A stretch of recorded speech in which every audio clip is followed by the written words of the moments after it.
Sorry. Mobby. Let me bring this down a little bit. A little loud. A little loud. Sorry about that, crew. Mic settings. All funky. Let me just make sure all of the other ones are good real fast. Hope you guys are doing well. Welcome to Agency Therapy. Normally we have this figured out, you know? Normally we're rocking, but I don't know why these got changed. Someone's trying to sabotage Agency Therapy. Can't do it though. We're undefeated. Okay, that looks good. Alright, I think all the other ones are good, so we should be set for the rest of the stream. Alright, welcome. You guys, super stoked about Agency Therapy today. If it's your first time, welcome. We're super happy that you're here. I love to see new faces. So if one, you're in the chat, say what's up. Would love to know that you're here with us. Number two, if you wouldn't mind, just tap the like button, man. Hit the subscribe button. It feels good. I'm telling you. It feels good. It's vindicating. I don't know what it's vindicating for, but I'm just saying it, you know? So try it out. You might like it. You might actually be addicted to the like button after this. But anyway, we got some dope topics today. And if you're new to the structure of Agency Therapy, if you came in the past and you're here now, we changed it. Things are a little different. I'm taking control of Agency Therapy the way it was always supposed to be, okay? The first hour of Agency Therapy, it's just me. So if you're not here to see me, I'm sorry. I'm sorry. But it's just me for the first hour. Then the second hour, open up the Discord channel. You can jump in Discord. If you're not in the Discord channel, what are you doing? Where you been? The Discord channel is a hopping place. Okay, it's not the most hopping place. There's definitely more hopping places, but the Discord channel is lit. I'm going to drop the link for you guys just in case you want to get in, okay? So let's go ahead and drop that in there just in case you're not in yet. Okay? So there it is right there for you. Little Discord channel. Schreiber. We're going to have a discussion here that you weren't subscribed. Oh, we got Snooze in the house too. But it's okay. It's okay. We forgive you. You're here now. We're ready to rock. But how it works now, first hour, just me jamming. I've got like 3 topics. They're fantastic. We're going to go in deep on these today. After that, we'll open the Discord room up. We'll jump into a Discord channel. We'll keep the YouTube live on, so don't leave YouTube. You know, keep the viewers there. But we'll do some Q&A inside of the Discord channel. You guys can jump in. We'd have a good discussion, okay? Normally runs about 2 hours. Boom, we're in and out, okay? We all got stuff to do. We all run agencies. It's a busy life. So we try to make it as efficient as possible. So let's jump in. We got 3 different topics that we're talking about today, okay? The first one, I've been getting a lot of questions about churn lately. And for whatever reason, it doesn't seem like anybody understands how to calculate it correctly. So I'm going to teach you guys how to calculate churn. Such a silly topic. And silly in the sense of it's probably not like the most sexy topic, but I'll try to make it visual for you guys. That way it's not like super boring. The second piece, never losing a client again. That sounds pretty good. I'll probably stick around for that one. Okay. Number 3, 3 books that changed the way that I do business that I think you should go and pick up if you do not have them already. And I'll share those with you, give you a little breakdown of each of them. And then we'll get into the Q&A. If that sounds good, let me get some thumbs up in the chat. Or, you know, something. What did they say? Something like that. Thumbs up in the chat. Math class, baby. We're about it. Okay, so let's hop in. Let's talk about churn. The evil churn. And you guys, this segment brought to you by a sponsor. Can you believe it? We actually have sponsors for Agency Therapy. This segment brought to you by the global financial technology company on a mission to empower growth for e-commerce sellers by providing the most comprehensive suite of financial solutions. It's, of course, Sellers Funding. They've been a sponsor for a little bit now. In today's digital world, e-commerce is unquestionably reshaping the retail industry, and small and medium e-commerce businesses operating in this space are the main force in driving this change. As entrepreneurs pave the way for new brands and unique business opportunities are created, it's only natural that we need for a tailored financial infrastructure emerges. And that's where Sellers Funding comes in. Their digital platform delivers a suite of financial solutions that make growing your business easier by streamlining your ability to sell almost anywhere in the world, whether you're looking to get capital to scale your business, launch new products, expand into new markets, or cash management solutions to help you improve your operational performance. They're here to make your life easier, save you time, money, and help you achieve success. Sellers Funding, thank you so much for sponsoring this segment. We appreciate you. Let's freaking hop in. And you know we have to use Miro for laying all of this out. If you guys don't use Miro, come on now. Gotta get in it. Gotta get in it. It's one of my favorite tools to utilize. So let me share my screen here with you guys.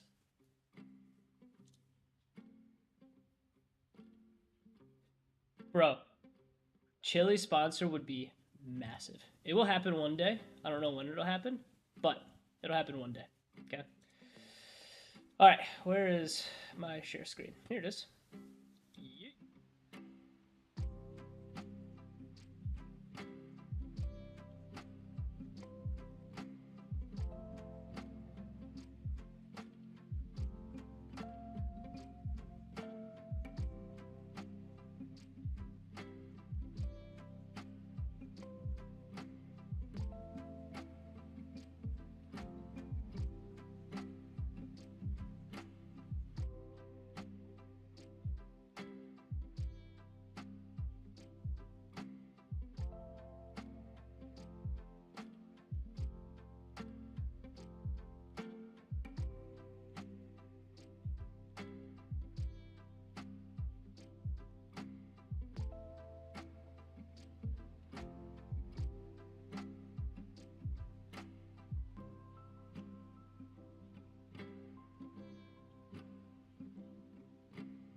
My bad, boys. Hi, Dean. I fixed it. Hung up. Alright. My bad, fam. My B. That was a good minute. I was getting fired up there. I don't know if you guys could tell, but I was really feeling it. Okay. Alright. Let's run it back real quick. Okay. So, starting here. Sorry about that, crew. I don't know why that does that. It's so weird. I thought I double checked it to make sure it was all good. My B. Okay. We didn't lose that much time, so I'm glad we caught that early.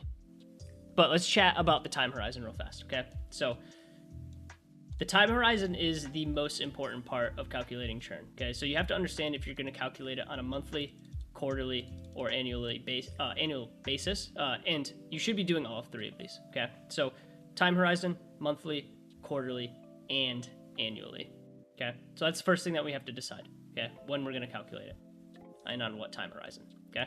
After that, we have to figure out a starting point, okay? So often our starting point is going to be the beginning of the month, okay? Or the beginning of the year, or the beginning of the quarter, okay? So Q1, January, whatever it might be. So we're going to utilize January as the starting point of all of our calculations today, and as like examples, okay? So January 1. From there, you have to understand the total starting clients, okay? So total starting clients is going to be really important here. And the example that we're going to use here is just going to be 20 clients, okay? It's going to be pretty basic math as an example here. So you have 20 starting clients, and that's going to be your starting point for churn. Now, churn does not include any new clients. So you cannot add new clients in to this calculation. It's the total starting clients from the beginning, and that's it. So new clients don't count.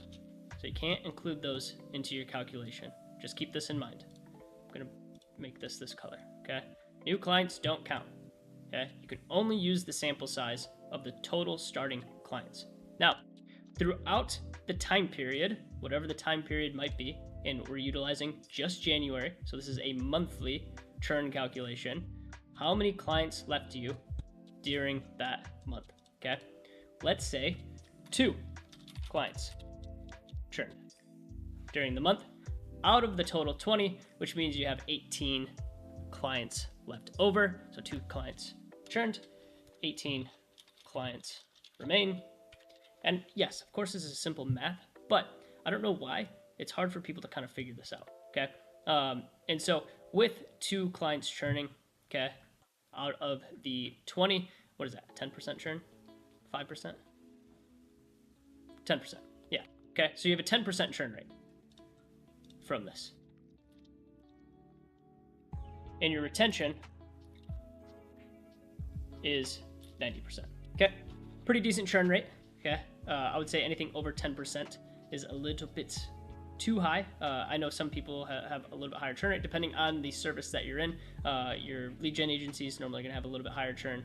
Your e-com agencies, hopefully you have a lower churn, but we're looking for that like 10-15 range. Normally going to be pretty safe there, you know, month over month. But ideally, we don't churn more than 15%. Okay, so this is a 10% churn rate, and that's how it's calculated. So for the month of January, you have a 10% churn rate, okay?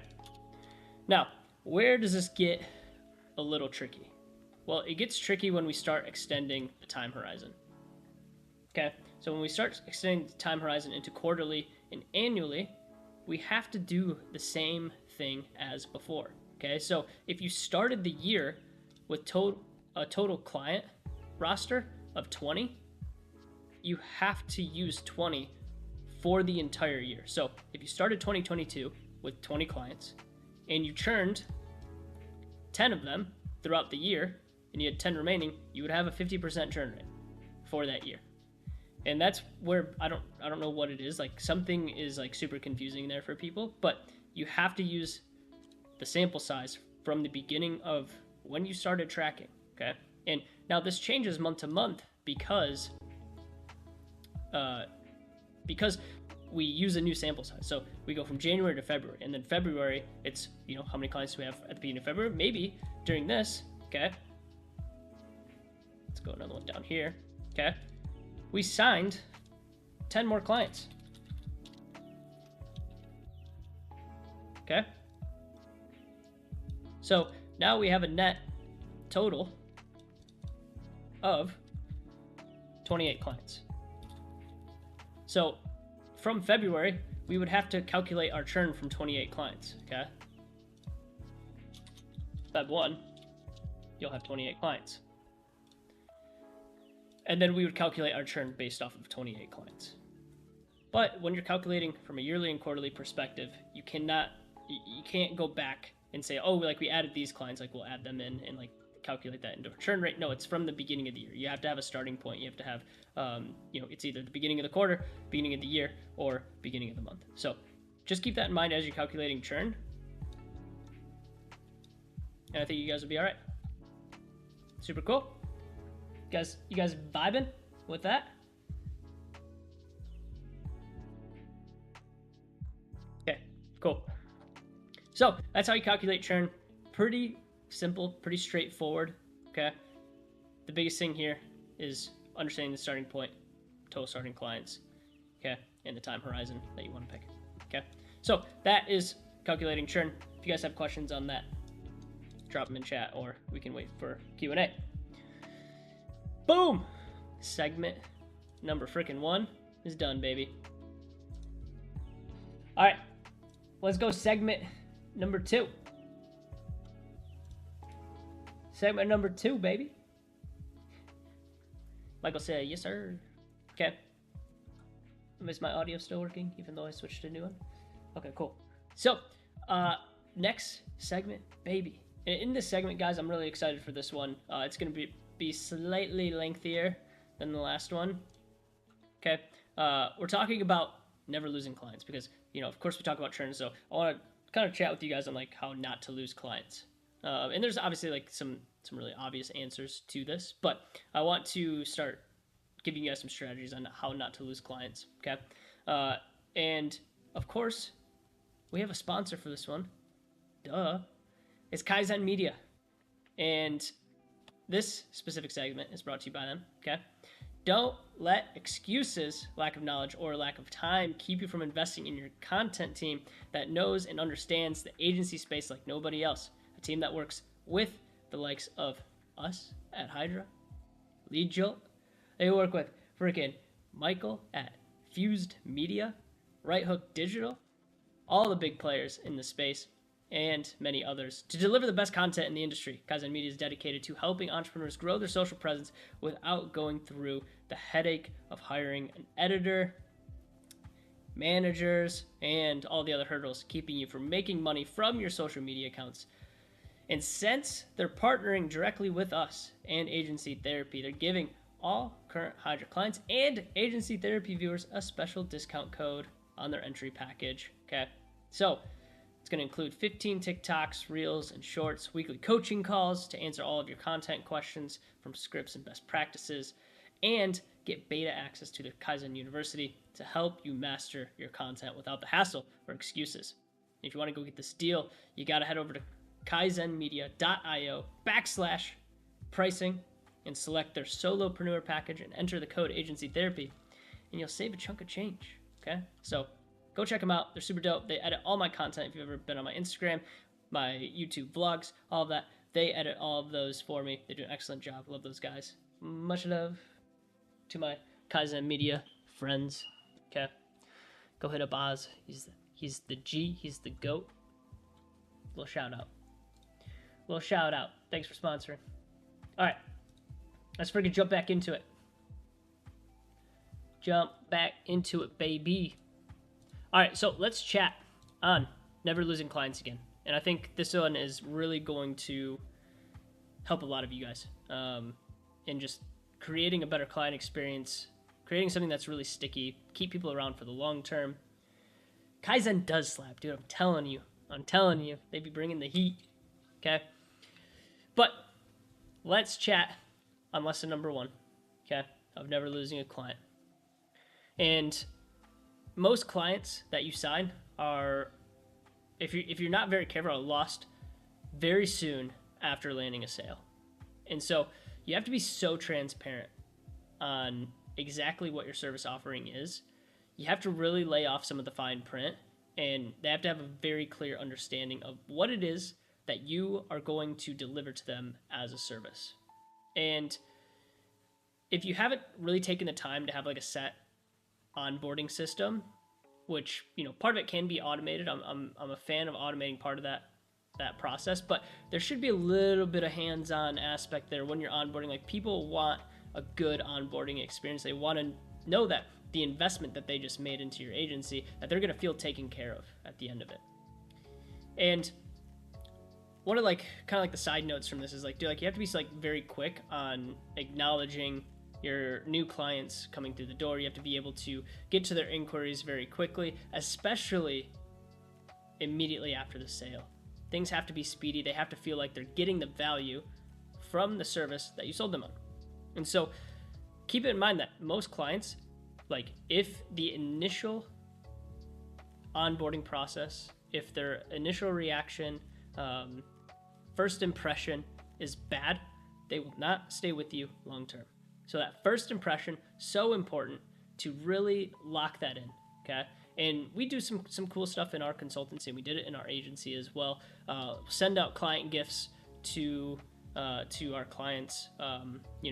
When we hit, we're launching, like when they hit certain thresholds, we send out gifts as well. So it's like you have to really be thinking about these things, like how can we make a great client experience? And like when you build advocates like this, so many great things happen. They stay long term. They refer other people. We'll talk about that in a little bit more, but you have to be quick to acknowledge them and congratulate them on being a part of something that's going to help them grow their business.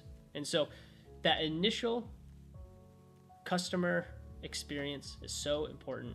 If you neglect it, chances are they're not going to have a good customer experience. So if you guys aren't doing like some sort of like little gift box or whatever it is, okay, something when they first sign up with you, go send it to them. In our agency, our box was about $120 box that we'd send to them. It was a matte black box that had our logos on each side of it. Inside of the box, there was a snow teeth whitening kit. There was a with Coke cocktail mix and some other e-commerce brands that we were working with at the time. Inside of the box was about $120 like retail in total to like pack all this stuff in. And we worked with some of those clients to actually get some of those things for free, packaged it up, sealed it. Next day, air to their front door. So they sign the contract, they pay us a big fat invoice, and the very next day they get a box with our logo on all the sides, handwritten letter on the inside. Hey guys, we just want to say thank you so much for working with us. Here's some of the clients that we're currently working with. There's some of their e-commerce goods. We're so excited to take this journey with you, and we're stoked to create your content. Signed, Josh Johnston. Okay. And it was such a great first impression. We would get messages all the time. Oh my gosh, did you guys just send me all of this stuff? Thank you. Like, this is incredible. We've never seen anything like this. And that's what you're looking for, that wow experience, okay? That jaw-dropping experience right off the bat. And notice that the gifts that we gave them, it wasn't apparel, okay? It wasn't, a coffee mug with our logo on it. And I'm not saying that those things are bad, but you don't have a relationship with them yet, right? People buy into swag, they buy into the brand, your company, when you deliver a good experience, when you deliver the results they paid for. They're like, yeah, Hydra's great because they're delivering results, or this agency is great because they're delivering results. I would love to rep their swag, right? And that's where you can send out swag. So in my opinion, you kind of wait on that stuff, okay? Because if you don't wait, if you send that first, they're like, hey, just rep my stuff. Without, any notion of like if you guys are going to be successful in there. So just keep that in mind. Like I do like swag, but at the same time, we don't send out swag, and that's the reason why. So lesson number 1. You guys vibing? I'm vibing. Okay, lesson number 2. Customer journey has 3 different phases, okay? 3 different phases. Phase 1 is the assess phase. This is where they're kind of like feeling you and the agency out, okay? The steps you take here will kind of be crucial on how a client sees your relationship. This is where you can send, once again, that little thoughtful gift. Doesn't have to be anything too special. Even sending through, something small, something thoughtful will help and show that you care about this new relationship that you're nurturing, okay? So they are going to assess you, okay, at the beginning, okay? The first 30 days, got to make that good impression. So that is first phase. So make that first impression great. Second one is phase number 2 is admit, okay? The stage where the client is aware that they either have a problem and that the product or your service can solve it, this stage is the buyer's high, and essentially like you're helping them celebrate that you should be a priority. And even like, so when you hit certain thresholds, like send them something to congratulate them, and hopefully it's because of your service that they were able to hit that next threshold, right? And someone that does a great job of this is ClickFunnels, for example. When you hit certain thresholds using ClickFunnels, they will send you the little record plaque or whatever, right? So it's really cool, and that's the second phase. Okay, think of a welcome gift, a middle of the road gift of some sort, of like celebrating that client hitting a new threshold. Okay, whatever it might be. And then phase number three is affirm.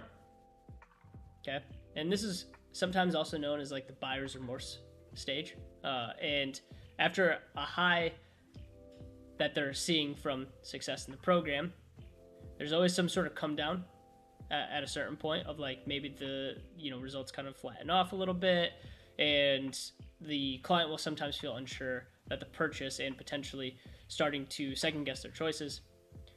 Follow up with messages that affirm their decision that the purchase was the correct one. Okay, and this is where things like reporting comes in, doing all like the small things to show like, hey, like we are actually having really good success here. And so we don't want them to have that buyer's remorse.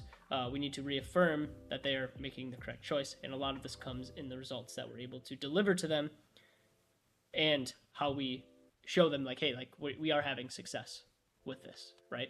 So keep that in mind as you guys continue to build out your customer journey: assess, admit, affirm. So those are the three phases. Hopefully that's helpful there. Okay. And then there's one more lesson number 3. Happy clients will become advocates of yours. Okay. And they'll refer others. And the best part of having a great client experience is that loyal customers quickly become brand ambassadors for what you're trying to do. And when we build brand ambassadors, they'll send you new clients. And think about every time you've had a great customer experience or client experience, you probably told a ton of people about it, right? And so we want to make sure that our client experience is great, because we want them to tell other people about it. And yeah, there's a scope to like get even more referrals in your business, rather than hoping customers will tell other people, right? And of course we want people to talk about it, but like it's not always top of mind of like, hey, like we should, or like they're not just automatically going to think like, I'm going to send this agency referrals. We should put something in place for them, a little referral program, a little affiliate program. Okay. And so with clients that you have a great relationship with, and that is the caveat, you have to have a great relationship with them. Try offering bonuses, prizes for referrals, or it could just be cash offerings. Okay. This is something that we did often: 10, 15% cash bonuses for referrals. But once again, 2 guidelines that you have to follow when asking for referrals. 1, do not offer it too early, because it'll look like you're moving on to the next client, and they won't be interested in that, okay? Because you still have to prove yourself to them. So make sure you prove yourself first, and then make sure that the reward for the referral actually fits the product or service. If it's a very low tier, okay, I understand. Like maybe like a gift card or something like that. But if it is something where you have a high tier package, it's like a 2,500, 5K, 10K type package, you have to pay out some sort of referral fee, okay? Because that is huge, right? Imagine someone refers you 10K, the lifetime value of that client could be upwards of 50 to 100 to 200K, right? So we want to make sure that we are giving them a little kickback for that referral. And of course, like look at the economics, but normally it's roughly around that 10% to 15% mark for whoever they're referring. So each time a customer refers or a client refers a friend, your client lifetime value doubles, right? So treat it as such, and make sure that you're rewarding your clients for sending people your way. Shouldn't just be like a random gift card unless you have a very low tiered product, but kind of keep that in mind as you continue to foster relationships with current clients, and as they bring you referrals, they should be like really excited to bring you a referral because they know that they're going to get paid out. Okay. Boom. Client success done. That was easy.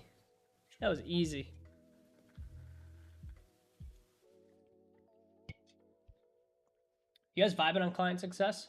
I'm a big client success guy, you know? So hopefully you guys enjoyed the client success piece. I don't think I missed anything there. If you guys haven't read this one, Never Lose a Customer Again, I highly recommend it. Super good book. Talks a lot about client success and dives deeper into those 3 lessons that I covered. So check those out. Sometimes you just live, laugh, and love it, you know? All right, we got one more segment. Or do we have 2 more segments? No, we got one more segment. One more freaking segment. Michael's vibing today, dude. We're all just vibing right now. Okay, so one more segment, and then we'll jump into some Q&A with you guys. The last one that we're going to be chatting about, and we'll just leave Kaizen as the sponsor for this one. We don't have a third sponsor. If you want a sponsor, let us know. Chili's. Come on now. Chili's. Baby back ribs. All right.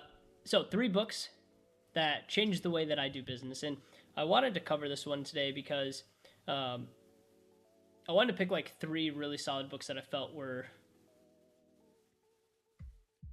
really crucial in one, like my early like career, even when I wasn't an entrepreneur, and then also things that really applied more heavily now that I am an entrepreneur. And I read a lot of these books before I jumped into the entrepreneurial space, and they kind of like laid a lot of the framework of like how I operated within the first 6, 12, 18 months of running this business.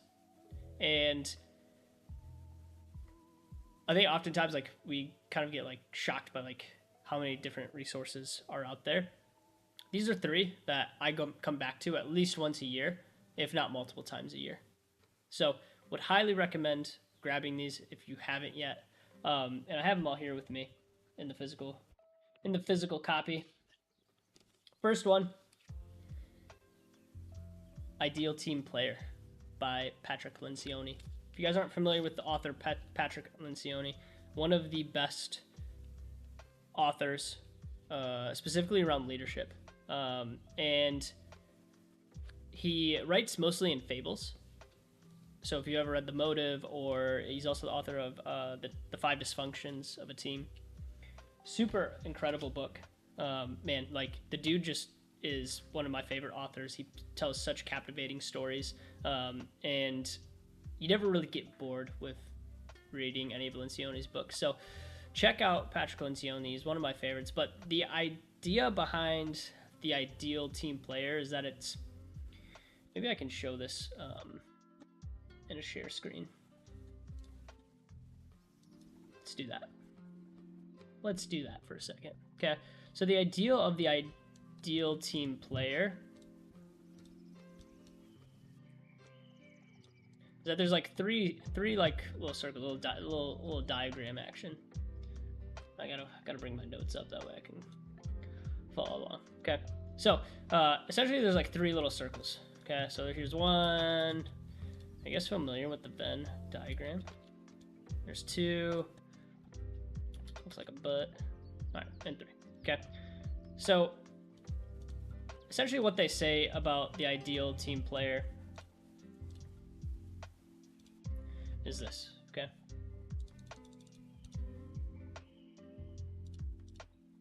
oh crap, I just deleted that. All right, there we go. Is that the Ideal Team Player is humble.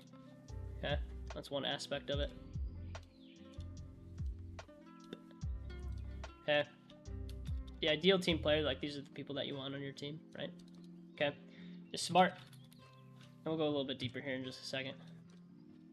And the third one is that they are hungry. Okay, so you're looking for people that are smart, hungry, and humble. Okay, and this is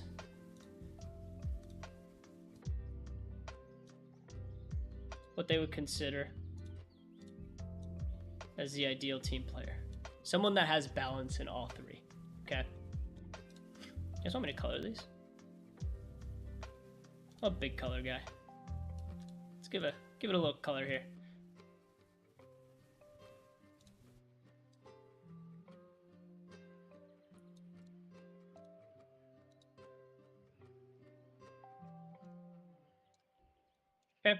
So there's your ideal team player right there: humble, smart, and hungry. Okay, and all three virtues are what they would consider like essential to facilitating great teamwork. Okay, you have to have all three. Now, let's duplicate this one time. Okay, so keep these in mind. Okay, we're gonna build on this just a little bit. Humble, hungry. Okay. Gonna build on this just a little bit. Okay. Now, the people that are hungry are people that they consider as kind of like the bulldozer, right? They just get shit done. Okay, so the bulldozer. And people that are smart, they consider the charmer. And lastly, people that are humble, they're considered the pawn. Okay. And when you start to mix a little bit of these, and problems start to arise when one or more virtues are missing, is kind of like what they will say about these three. So like ideally you have someone that has all three, but normally you can fixate on like, you know, whatever problems you're having with your current team. You can kind of figure out of like, okay, like this person is lacking in the smarts category, but like technically they're just not at the speed we need them to be at the skill level we need them to be at, right? So we need to figure out how to accelerate them in that specific area. Okay. Humble being, you know, hey, are they complete jackhole and like really braggadocious about what they do, and then lastly the bulldozer. You know, do they just like, are they not systems oriented? Do they kind of just go until the job's done, but like it gets done and it's like in a bunch of different pieces? Okay, so that's kind of the idea of like the missing pieces. But here is kind of like the middle pieces that I think are extremely important to understand. Okay, the first one is the lovable slacker. So when you have someone that is really great at being humble and they're extremely smart, okay, but they lack the hunger, okay, we call them the lovable slacker because they're freaking talented, dude. Like, they're incredible at what they do, and they're extremely humble. They're very likable in the organization, but damn, you gotta push them. Like, they just have no drive, no initiative. They're that 9 to 5 type mentality of like, clock in, I clock out, and that's it, I'm done. Okay, no extras, just the bare minimum. But they do it at an exceptional level. But you're like trying to push them a little bit more to like bring more. It's like, dude, you have so much potential, you're just not utilizing it. Okay, so that's the lovable slacker. I'm just seeing who's here. If you got a lovable slacker on your team, drop lovable in the chat. I need to know who's got one. Okay. Now, the second area here, accidental mess maker. Okay, that's the combination of humble and hungry. Okay, the pawn and the bulldozer. They get all the stuff done that they need to. Okay, they're excited. You like them a lot. They're a great fit in the culture, but damn, they lack some of the technical ability, some of the maybe communication standards that you're looking for. Okay, they're just not there technically yet. The skill level's not there, and so we need to bring them up in the skill level. Okay, so the accidental mess maker.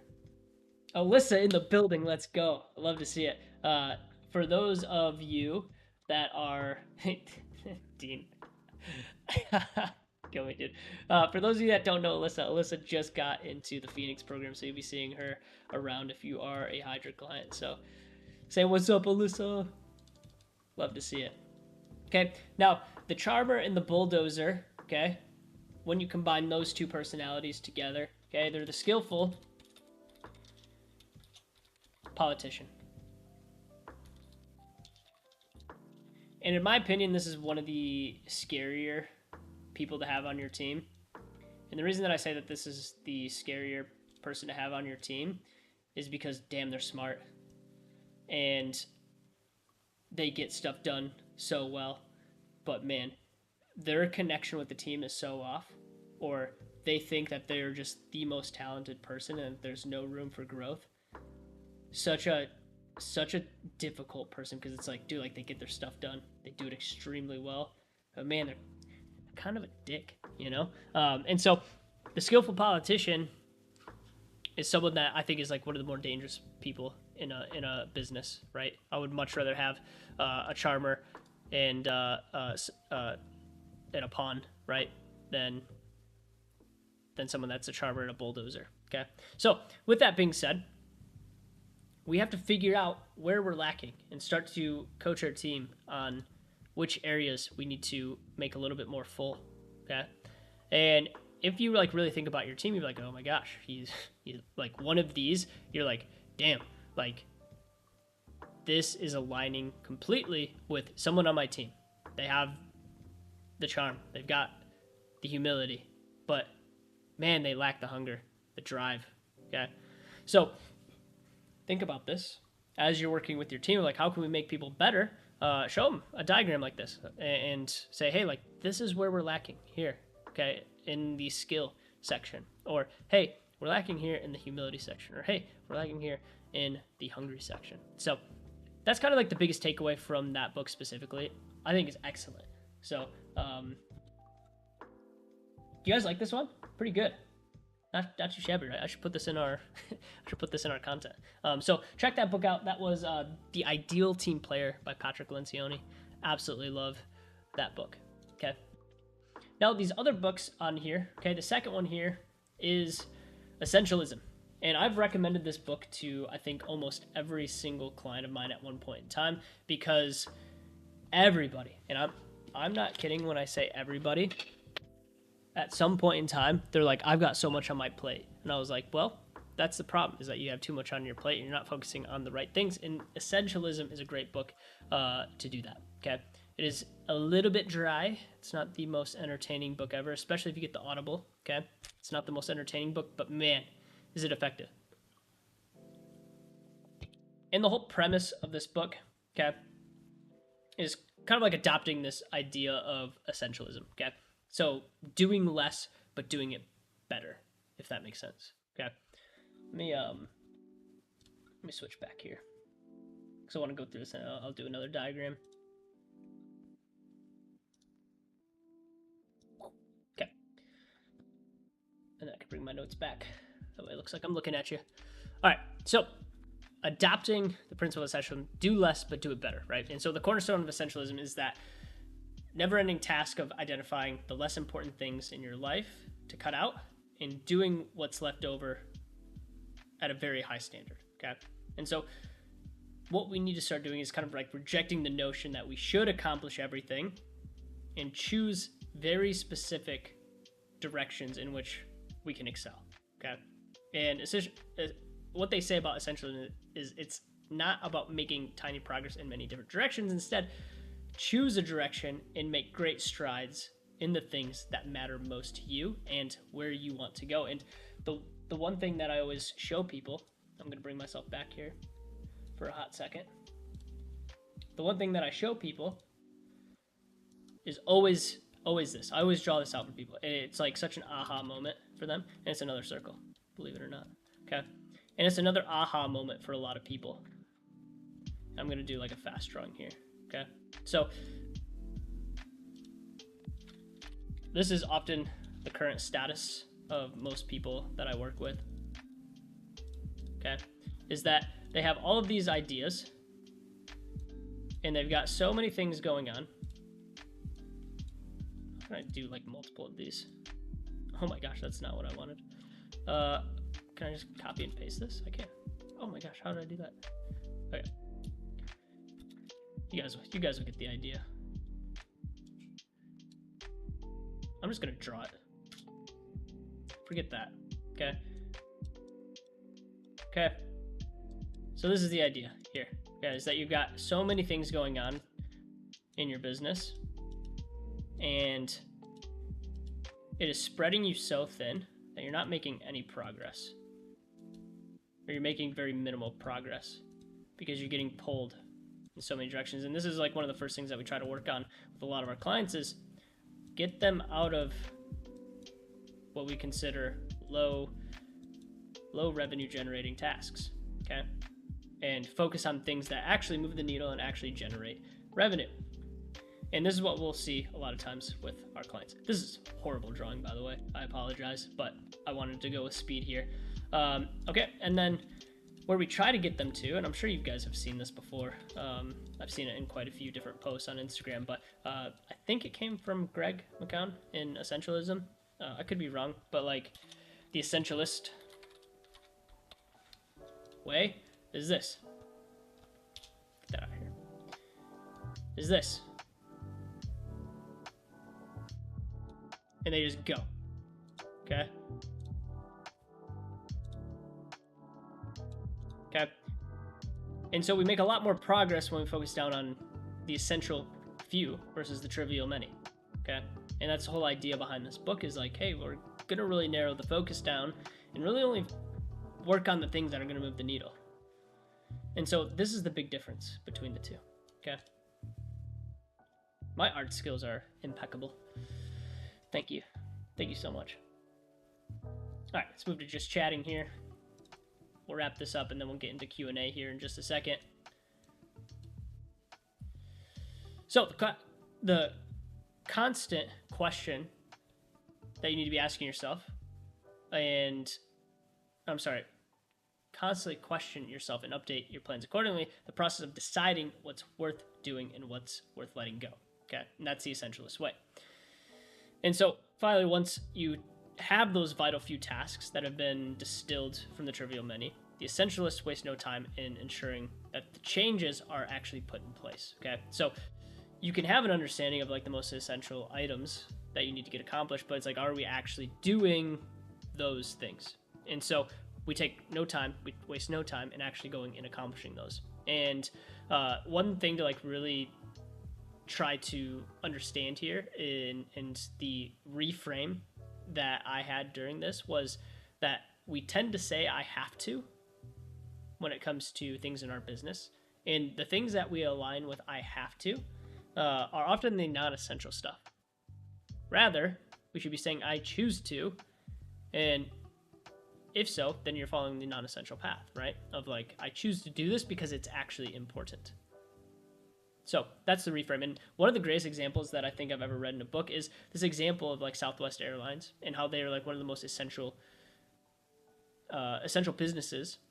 businesses on the face of the planet. And they display a remarkable level of success because they concentrate on their key areas of essentialism, doing only a few very vital things well. Like, rather than offering customers lots of choices, such as first-class seating, meals, seat reservations, Southwest concentrates on one thing, flying people from point A to point B, and that's it. Okay? There's no fancy meals, no first-class seating. I don't think there's TVs, right? They run a very profitable business because they focus on one thing, a really good price, and being able to get them from point A to point B, and that's it. And so they realize if they try to do everything, they would undoubtedly fail. However, by concentrating on doing a few things, like getting travelers to their destination, they could be successful. And so we have to kind of think of that approach and be willing and able to make trade-offs, which is one of the really big segments of this book. Is like they talk about trade-offs, which can prove to be often difficult when we've been doing things a certain way for such a long time. And while it might seem simple enough to cut out the unimportant tasks and leave only the vital, in practice, we just end up becoming convinced that we can do it all. And so that's what we have to unconvince ourselves of, is that we can't do it all. Okay? We have to cut out a lot of different things to make progress. And so the key message in this book is, in spite of how it might seem, only a few things are actually important to our goals and our well-being, and everything else is unimportant. And by focusing on these few essential things and learning to do better, and by doing less, we can craft the life that is far more productive and fulfilling to us. So that's essentialism. I've read this book probably 5 or 6 times. Why? Because I have the same problem sometimes where I get a little bit spread out I focus on the things that aren't that important. But this book always like dials me back in. And if you were here in person with me, you'd like see that this book is like very much read through. Pages are pretty worn, covers getting a little torn up. So I read this one often and frequently.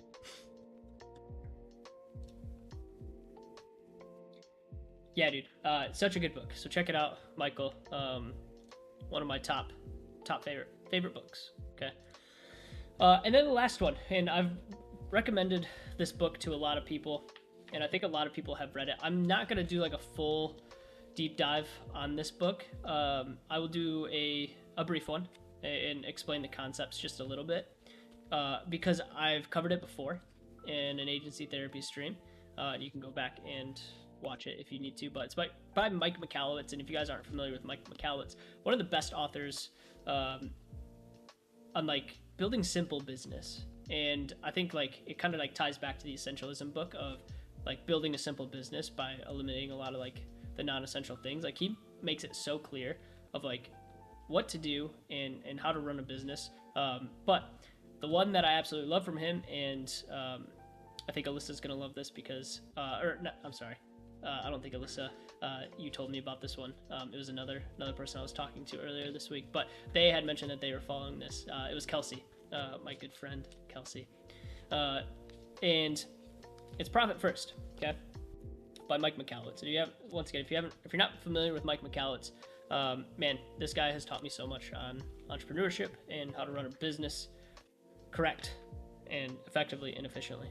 And the whole idea behind Profit First is that you take profit first, right? You put profit before everything in the company. Hence, one of our core values within our company, profit. We think making money is great, so we always profit. We've never been unprofitable. We've never had an unprofitable month in our business. And so, with that being said, like the reason that we've been so profitable is because we followed this financial structure that he lays out. And I'll do a quick rundown. Once again, I've covered this before, and I'm sure if you've been in our program, Alyssa, definitely pick it back up. It's excellent.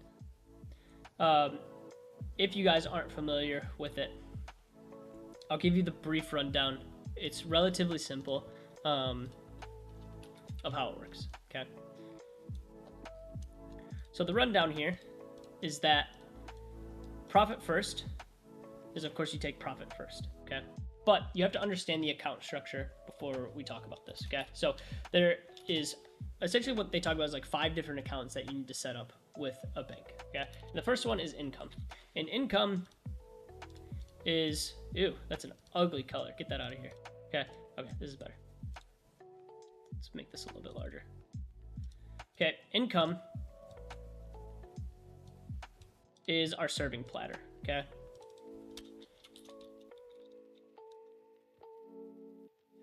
So anytime that we charge a client, anytime that we get a Stripe invoice, whatever it is, whoever pays us, it filters into, so we'll just do this right here. Ah, why did I do that? Don't want that. Let's bring this down a little bit. There we go. Okay, Stripe, QuickBooks, whatever you guys are using for charging clients, okay? And this needs to be the other way. Okay. So Stripe into an income account, right? So whenever you're charging a client, it gets dumped into this income account or your serving platter. And from this serving platter, you make specific allocations to different accounts. Okay, first one, and the one that they say you should do first is your profit account. Okay, so you make an allocation to your profit account, and we do this. We do these allocations within our company on the 1st and the 15th of every month, okay? And how the allocations work, before I get into the account, well, actually, I'll do the allocations as I go through the account, okay? So allocations on the 1st and the 15th. Allocation just means you're putting a certain amount of money, you're allocating it to a specific account, okay? In this profit account, they're like threshold. Like if you've never taken profit before, is like 5%. So if you've never done this type of financing, you're like, Josh, I don't think I could actually do this. You start with a very small amount. Okay, so this is just great for stacking cash. So they recommend 5 to 10% right off the bat. If you can do it, if you can do more, great. Okay, but 5 to 10%, and this would be 100%. Okay, of all of your income between the 1st and the 15th, and the 15th and the 1st, will get allocated 5 to 10% into your income account. Yeah. Like I said, I've covered this before, so I'm sorry if you're here and this is the second time you're watching, but I think it's an important lesson and maybe a quick reminder to go and freaking do it. Oh, I like the curvy lines. That's fun. Let's do that. Okay. The second account that you're going to need is your tax account. Okay. Oh, this is your profit account. Is going to be a savings account, by the way. Okay. Savings account, because we're going to stack cash. We're going to earn a little bit of interest. Or interest? Yeah, interest, right? That's what you earn in savings accounts. Okay. Second one's going to be tax account. We do this one as a checking. I don't think it actually matters, but you do have to pay out taxes quarterly, so you're going to move some money around in here a little bit. But this checking account tax, we're going to allocate at least 15%. If you have a really good tax strategy, sometimes you can do less. So we actually do 12. We have a pretty good tax strategy, and we always have cash left over after after we pay our taxes quarterly. Okay, so 15% is what they recommend. We do 12% because we have a decent tax strategist. Okay. After that, okay. Whoa, why is that so big? Get that out of here. Okay. After that, they talk about owner's draw. Okay, this is what you're paying yourself. I don't remember what they recommend for this. Oops, this needs to go here. Owner's draw. This is a checking account. Checking. Let me do the math on this real quick, and then I'll put the percentage here of like what you need. This is for your payment, right? So like if you're taking distributions from your business, okay, you're gonna take it out of this account. Now, this is not how I do it. I've changed the model slightly because the next account that you're gonna need is the operating expense account. I throw my owner's compensation in with my operating expense account, okay, and I have this labeled as OpEx. OpEx, once again, all the operating expenses, anything from softwares to, whatever you're buying throughout the month. And this is what you have to operate off of, okay? And then, is there another account? No, these are the 5, okay? So, income's checking because money moves a lot in here, okay? This is 100% of your allocation gets dumped into here, and then you divide it from there. You allocate to these different accounts. Okay, so operating expense, I think they normally say like 30 to 40%. Okay, and then this owner's draw, depending on where you're at, like startups, they have it at like 50% or something crazy like that. It should be much less than that. So let's use 40% here for OpEx. But like if you're just getting started, like say you have a business that does 8K a month, like 8K is not a whole lot. So like maybe you need to take 4K out to actually like live your life. So sometimes it is like 50%. So, but they give you like thresholds depending on what revenue that you're at of how to change the owner's draw. But like, so 40% here, and then we'll just say that the profit that we're just getting started, it's going to be 5%. So this is 20%, 60. So this would be 40%. Yeah. Okay. 40% of owner's draw would be here. Okay. And this is how you do your allocations. If you're like just getting started, this is a really good allocation percentage. So if you're making like 10K per month, okay, you'd have 1,500 coming here. You'd have 500 coming into your profit account, 4K going into your owner's draw, and then you have 4K to operate off of. And what's great about this is that this is what I have to operate off of. I can't operate off of more. What is it?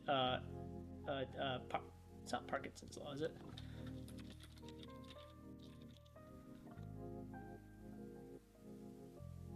Yeah, it is Parkinson's law. So Parkinson's law is basically like the law of the old adage that work expands to fill the time allotted to completion. Okay, if you limit how much money that you're putting into these accounts, okay, you only have this much to spend. So your operating expense will stretch to whatever you're putting in there, right? So I can only operate off my operating expense account. I can't tap in to my owner's draw, not allowed.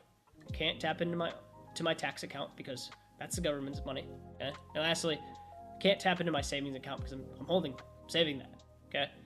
So we're not going to tap into any of these other accounts. This is what I have to operate off of. No other choice. And what they recommend is, like, if you really struggle with this, have these other accounts where you're holding, okay, into other accounts. Okay. And what I do is I actually do my owner's draw in my OpEx account. It's just, I don't know why, but so I actually eliminate this one completely. And I just operate off of these 4: income, profit, checking, OpEx, because my owner's compensation is not significant enough to really have a separate account, in my opinion. So I just don't do it. So that's Profit First. That's why I like Profit First. That's essentially what they teach. They go, of course, a little bit more in depth than I did here. That was like a 30,000 foot view of it, but and I've taught this before. And it's actually in our program as well. But really safe way to do your finances. Like I said, I've never not been profitable in a month. So once again, once you do this, once you know what you're operating off of, it's like, dang, like we just don't go past it. And we've never ran out of operating expense money. So just a little snippet there. Michael, see you, buddy. Much love. Love, peace, and happiness. And those are the 3 books, guys. 3 books that I would highly recommend you reading this year at some point in time. They've been a game changer for me. I hope that they will be a game changer for you. And that's it. That is our segment. 6:03. Not bad, Josh. Not bad. Give myself a little pat on the back there. Let's open the Discord channel. Hop in. Come say hello. If you got questions, bring them. We'd love to chat. I'm going to start the stage.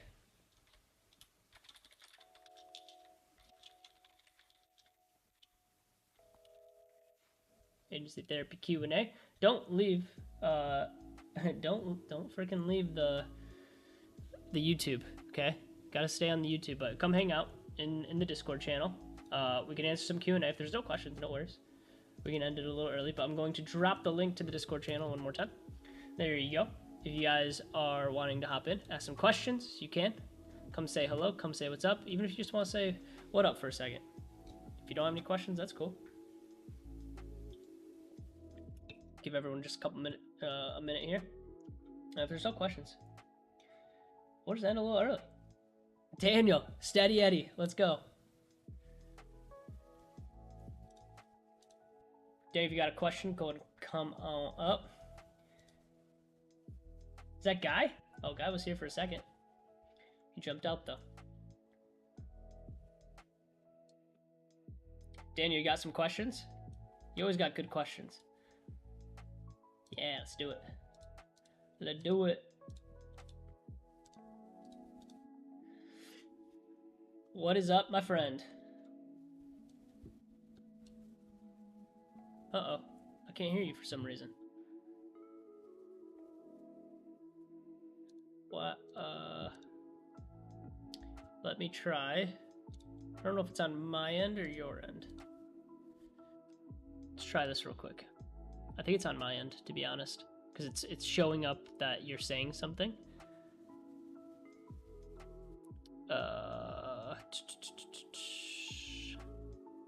Voice and video. 2, 3, 4, 5. Hey, 6, there we 7. go. I got you now. Hi. How's it going, Josh? Good, man. How you doing? Doing great. Doing great, actually. Really enjoyed listening. I couldn't listen to everything, but I got just around when you started talking about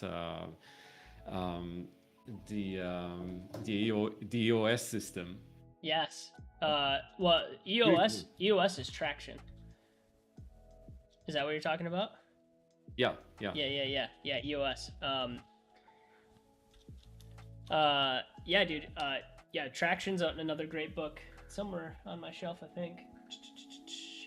Where is it at? Oh, here it is. It's actually on my desk. Oh yeah, the allocation is not from Traction. Yeah. Yeah, it's so the allocations are for Profit First. So the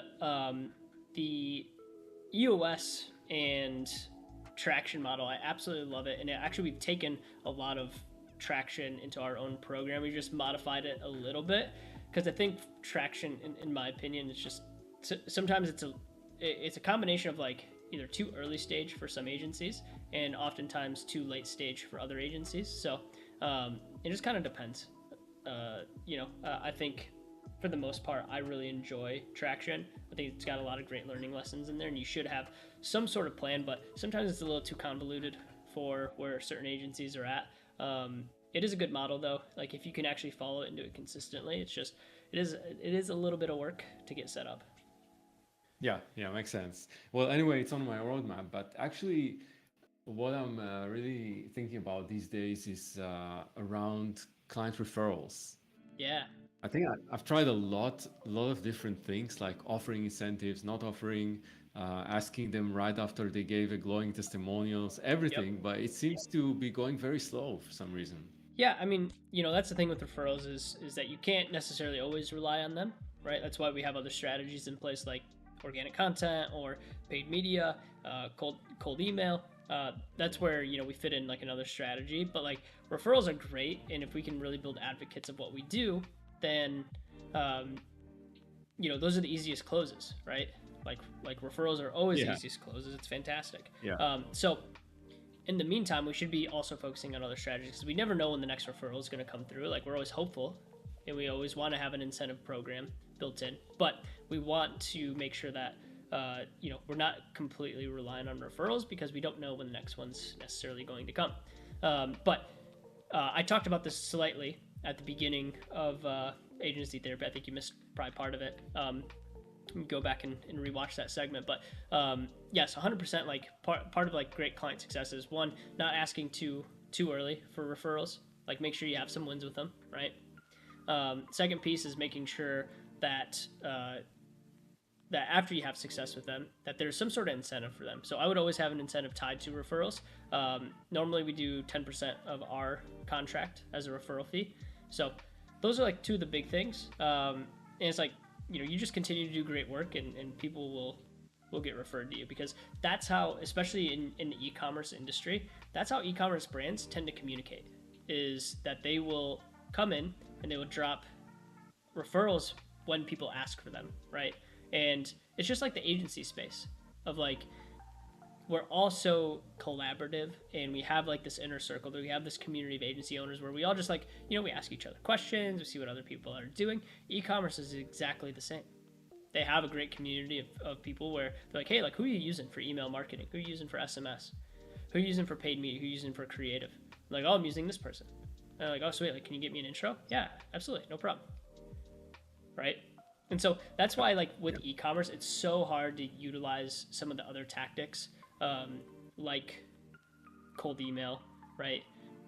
Like yeah, cold outreach, like through Instagram, or even like organic takes a little bit, but I think organic's like the best play in my opinion for e-commerce. And the reason that I say that is that there's so much trust that needs to be built with an e-commerce agency, because there's so many bad ones and there's very few good ones, yeah, and so many people have been burnt that they probably won't, like your ideal client, like a client that's actually has a successful brand, they're not like brand new to the industry, like those are the people you want to work with. And people that have seen a little bit of success in e-commerce, they will not they've been burnt plenty of times by agencies, and so now they have their inner circle, like, hey, who are you using? Like, we need an agency, right? So that's kind of my spiel with ecom. It's completely different for other agencies, and Adam's chilling here with us, and he'll tell you it's completely different for lead gen.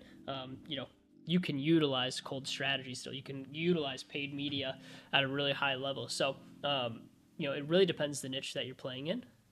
But the big idea here is you kind of lean on brand, you kind of lean on reputation early on in e-commerce. And if you look at any great e-commerce agency over the past year, 2 years, 3 years, like the guys that have really made a name for themselves, your Nick Shacklefords, your Chase Diamonds, your Eddie Maloofs, your Ashton Shanks, all of these guys have built great reputation off of delivering an excellent service and doing extremely well for their clients.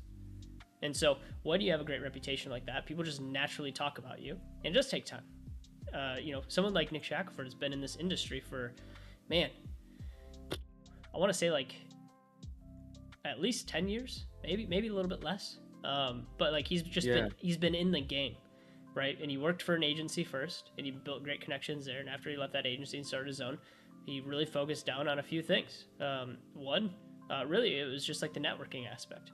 He just got connected with a bunch of different people.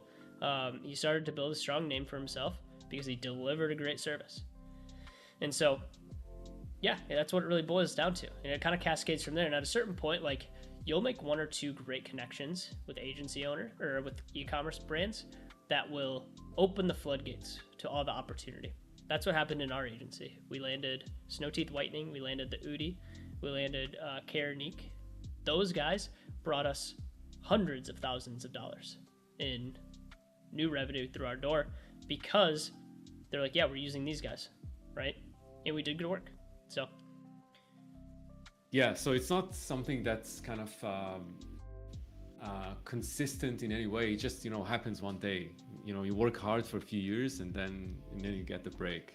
Yeah, exactly. Yeah, I mean, that's what it is, man. And unfortunately, not many people are willing to stick it out for a few years and train themselves and train their team effectively. And like they don't have the patience for it. And e-commerce is a slow game to play. And I mean, if you get great results though, like you can take off.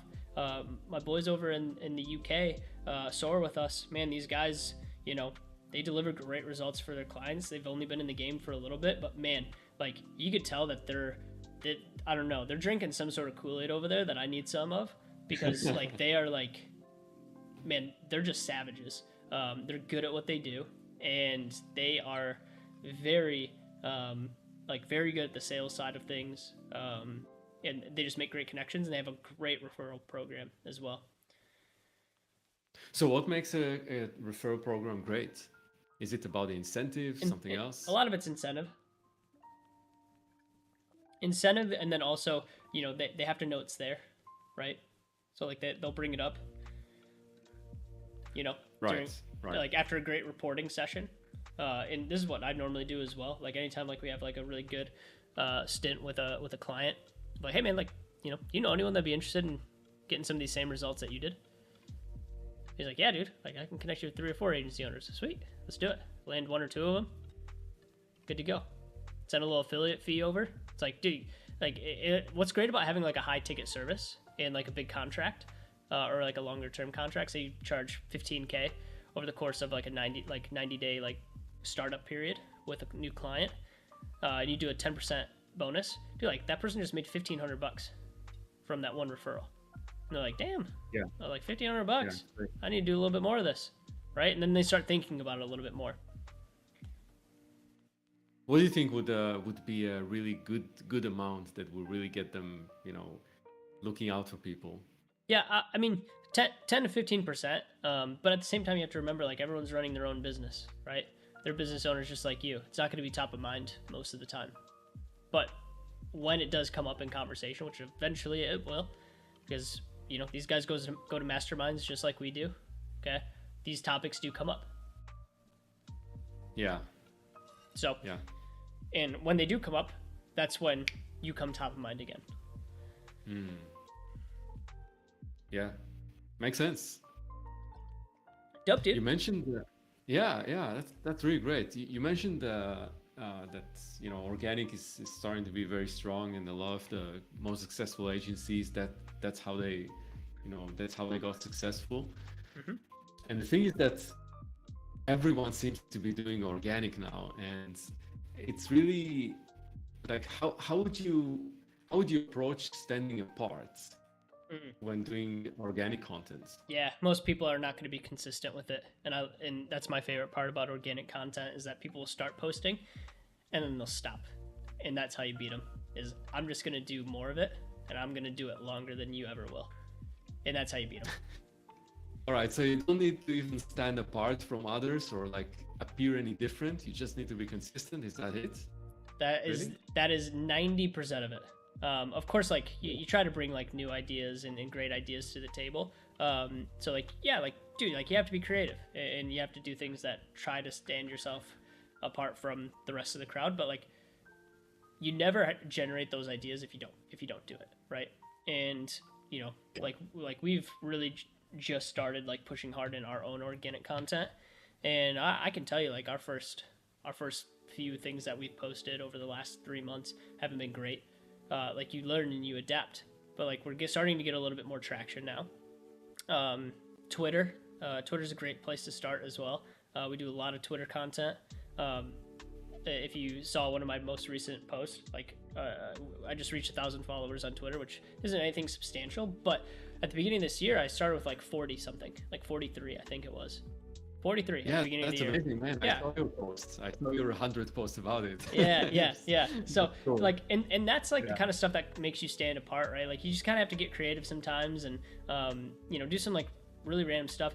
I think like personal brand is also just such a huge piece of building a persona around what you do. Like people want to be entertained, right? Hence why I wear the Crocs. Hence why I do the Chili's posts, stuff like that. Because people are like, that's fun, that's entertaining. Like I enjoy watching that kind of stuff, right? And not everything is so business-esque, right? Like don't get me wrong, like I give strategy, I'll talk about business, but dude, like I want to have fun making content too. And when you're having fun making content, that's when like the really good ideas come out. And that's when you really start to, stack followers. And like I said, I'm even just getting started my own journey with this. Like we've only been really consistent with posting content on Twitter for about 7 months now, and then across like Instagram and all of that for probably 2 or 3 months now. So we're even just getting started, but I wish I would have started sooner. And it doesn't really matter the quality. I mean, Hermosi broke that myth a long time ago. Okay, Hermosi's quality content isn't fantastic by any means. It's very bare bones. Okay, you can do a lot of it from your iPhone. Okay, get a good microphone for your iPhone. Yeah. All that good stuff. But man, like you can still have success with a very bare setup. Yeah, as long as you're talking, you're talking to the point and interesting things and valuable things. And dude, sometimes you don't talk about interesting things, And it's like sometimes you post content that busts, and it's like it's frustrating, man. Like I remember when I first started posting on Twitter, the first 3 months, 0 people would like my stuff, 0 comments. Like I'm not kidding, like 0. Very like maybe like once a week someone would like a post, because I was so inactive on the platform for so long. And it was so frustrating to me. I was like, why am I doing this? This is such a waste of time. And eventually started picking up. And then I made one post where I gained like 350 followers. I posted our impact planner. And I gained so many followers from that. And it's like every once in a while, like you'll hit and you'll be like, damn, like that felt good. It's almost like gambling, It's like, when you hit like a jackpot, or when you hit it big on the roulette table, something like that. Yeah. You're like, damn, like let's go again. Right? That's what it feels like when you win like that. It's that big dopamine hit, and you're like, dude, let's keep going. Let's keep running it back. And like that's kind of like what you live for when it comes to posting content. Is like when it hits and it hits big, you're like, okay, cool, worth it. Yeah. I've posted hundreds of tweets by now. But nothing took off yet. But definitely, I'm keeping it. Thousands of tweets. Gotta get there. I need to get to the thousands too. Yeah, sure. 100%, man. Thanks for the encouragement. Of course, man. Of course, just keep going. That's the biggest thing. Like, there's always like that really famous. I don't know. It's like a diagram, or not a diagram. It's like a photo. It's like the guy that like almost made it, and there's like treasure right behind the door or something. And it's like such a long journey. And it's like if he would have just taken like another step and opened the door, he would have been there. But he like gave up beforehand. So that's like what I always think of, is like, well, I'm not gonna stop, because like what if I'm almost there? Yeah, absolutely.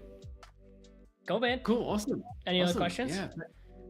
No, thanks. That was great. Good stuff. Good stuff, dude. Thanks Appreciate so much. you. Appreciate you.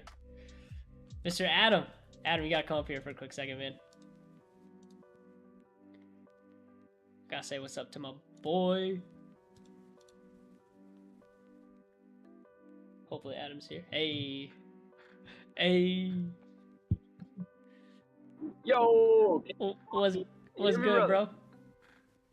What's up, man? Yo, I'm actually just leaving your building, bro, so I'm on the way home right now. Let's go. Did you shoot content?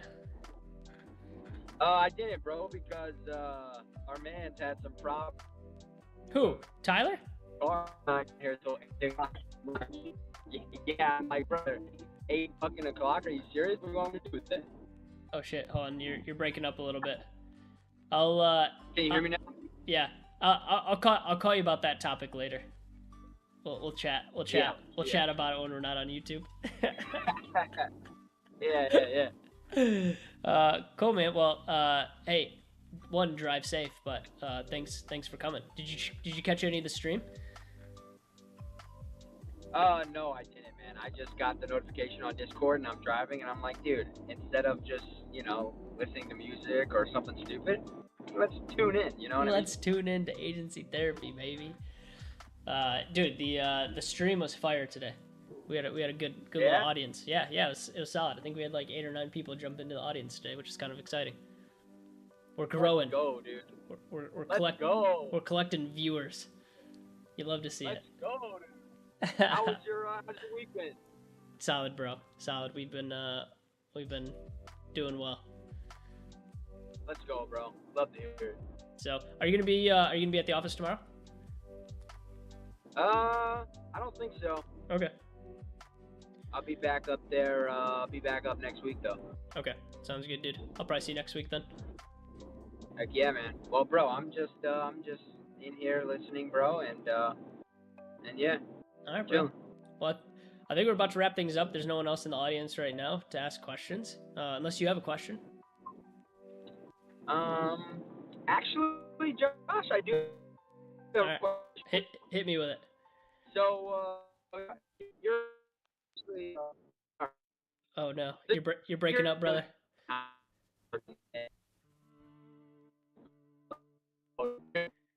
You driving through Murfreesboro, bro?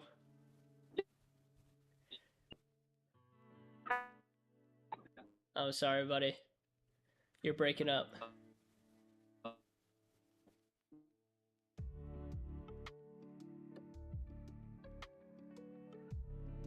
Adam?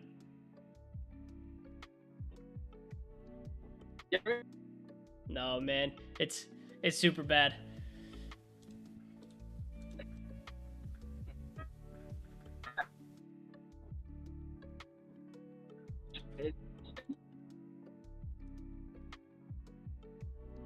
Here, do this real quick. Give me a call. Give me a call. We'll do that live.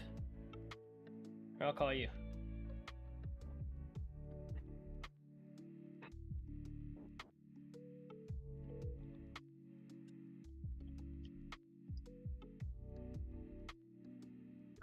Can you hear me? Yeah, we got you now, buddy.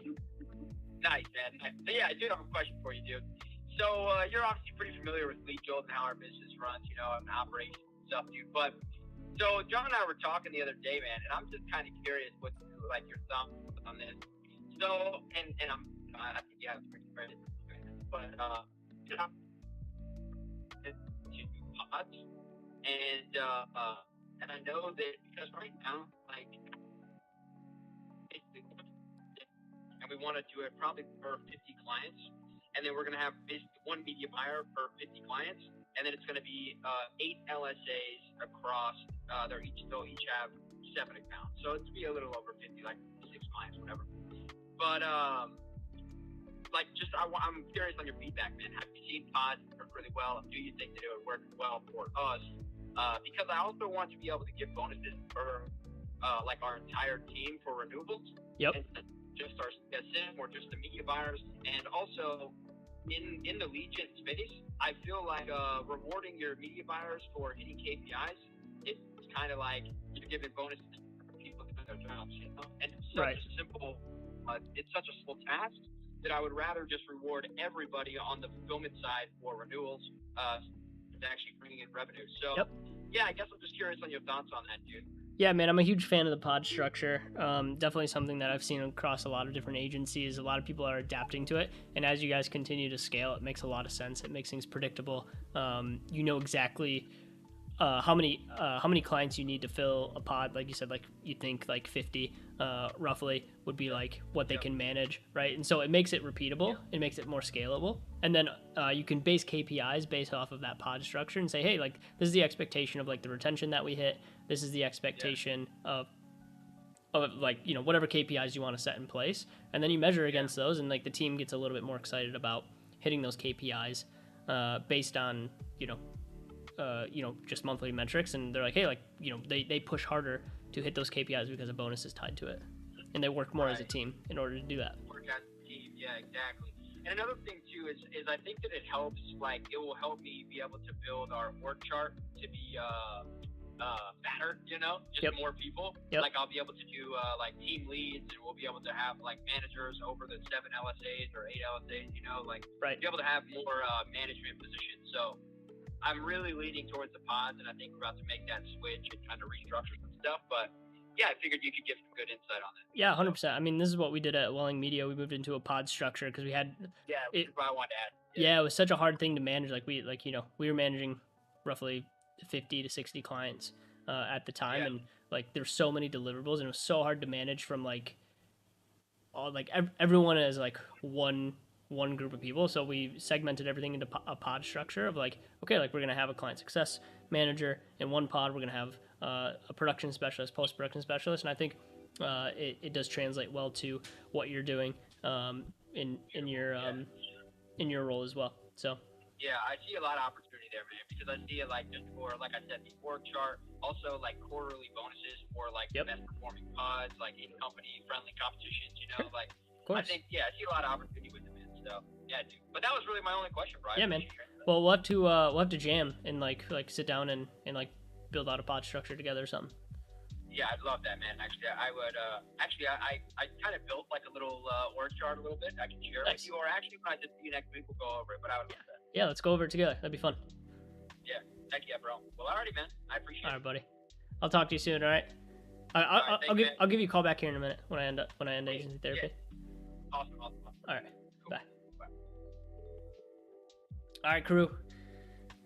Much appreciated. Much love.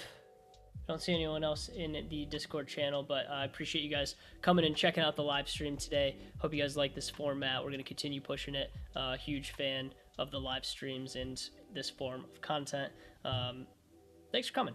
I truly do appreciate it. I know that this takes a little bit of time out of your guys' day, and I understand that this is probably not number one on your priority list. So thank you so much for coming and hanging. Very much appreciated. If you guys aren't subscribed, please take a second to subscribe to the channel. It would mean so much. Also, leave a like on the video. Share it with other agency friends. Here to help whenever you guys need it. We do this every single Thursday, 5 p.m. Central Time. Okay, 6. Discord opens up and we ask questions. So if you don't have Discord, go and download it. KJ, Mr. Cameron, go and download Discord and jump into the group. Great place to ask questions and get connected with other agency owners, like-minded people. So trying to build a strong community there with you guys. So much love.